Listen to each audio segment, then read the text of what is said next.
Iris Ruth Pastor, and I'm here with New York-based performer, Jewish educator Shira Kline for a little small talk.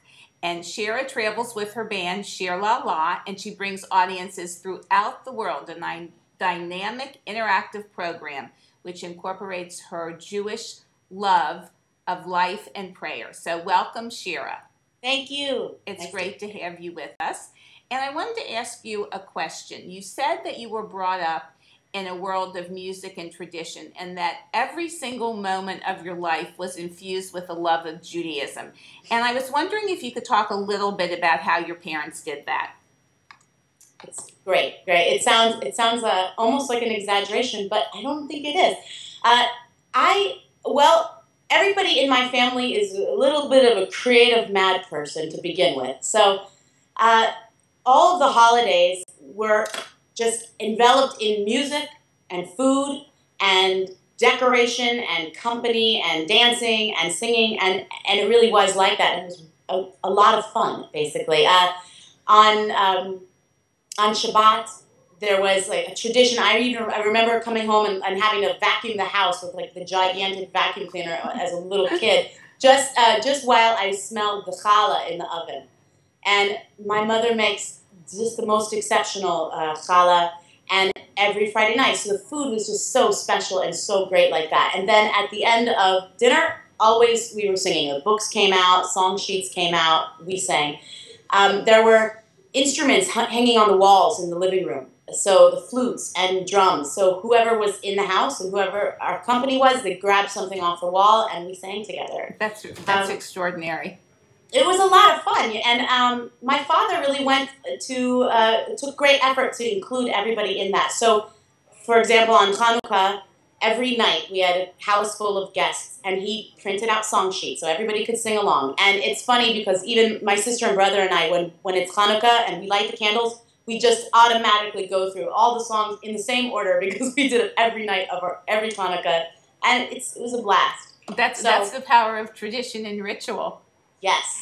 I think today we have a lot of Jewish parents who are really seeking to pass on something to their children, and many times they don't have the knowledge and they don't have the experience of the tradition. So where and how can they begin to do that with their children? Do you have any type of footprint that they can follow with that? That's a great question. I'm definitely thinking about this topic a lot. When I'm doing concerts, I'm aware that my audience is definitely a mix of people who have a great context and vocabulary for this Jewish culture and the prayer stuff, as well as secular. And it's always some matter of outreach in some way or another. So definitely my goal is to speak in languages completely accessible and to really make this about imaginative play and learning how to express ourselves through these holidays and stories and all these games. So some of the work that I've been doing from my office is my blog, which is called Blog Sameach, and it's a parent and teacher resource center. And we've been making coloring pages for every holiday and sending out recipes and telling stories and really defining. There's like a Hebrew vocab section, really just giving so here's the scoop on this holiday. Here's 25 ways to celebrate it at home. Here's some activities, print this out and color this with your child. So there are definitely a lot of things on the web and resources like that. That said, the good stuff is, the real live good stuff.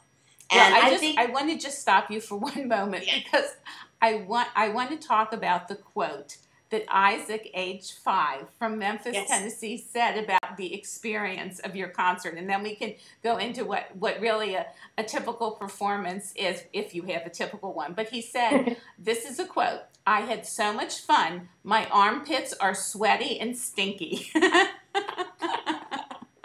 That was great. Overheard walking out of the concert. That's right. So where did that come from? And what prompted him to have that reaction? Well, I was thrilled to hear that. It really cracked me up to hear that. The concerts are fully participatory. I rarely perform on stage for people. It's really, in my mind, it's a totally educational endeavor. And so it's interactive. All really, I love dancing with kids. I mean, I love it. So any kind of play up on their feet is so much fun. And so he was probably doing a lot of jumping and a lot of dancing and a lot of playing, and thank God he had a good time. Obviously he did. You know, obviously he did. So I understand that you perform all over the world. And do you have any sense of what the best kept secret is about your performances, or what you would like potential fans to know about your performances that you think is really special? Well, I think the most special element in the Shir concert is when parents and children do it together. You know, the secret is this is really good stuff. This is real identity building. You know, this is really good growing ingredients. But it also sounds like you make it so much fun. Well, I know. What can I say? It is that much fun. And it's 10 times more fun when everybody's in it with me, or when I can find them and they can find me. You know what I'm saying? Sure. So the secret is that if you can give yourself the gift of playing with your kids and like letting your kids have a great time, totally being their age and taking all of this in and really enjoying yourself, then I would say the world gets better. We're doing our work. It's like a daily practice almost. If you want to feel good, go to a concert with your kids. That's usually that'll do it. that makes sense. That makes sense. So that being said, we would like to close with one of your songs. Okay. Which one would that be? So I want to share a song that is not holiday specific, which usually I'm playing holiday songs, but this is an adaptation of a song by the Imagination Workshop Band, with amazing kids music, called Dance, Dance, Dance, and it's like the Shir version of it. Okay, that is great. Thank you, Shira, in advance. I'm Iris Ruth Pastor, a contributor to Let My People Know, an outreach and engagement initiative, and here's the very talented Shira Kline singing Dance, Dance, Dance. Take it away. So you should get up on your feet now. Yeah. You got to dance, dance, dance. You got to dance, dance, dance. You got to dance, dance, dance. Yeah, you got to dance, dance, dance, dance, dance. But when the music stops, house up, cop, freeze.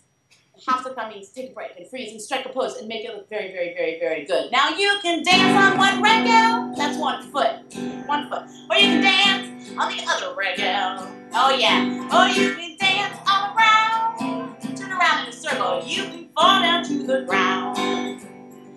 But when the music stops, house up, cop, freeze.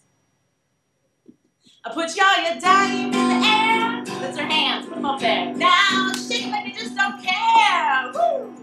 Put your dime on your hips. And move them just like this. Yeah, you got it? But when the music stops, house up, cop, freeze.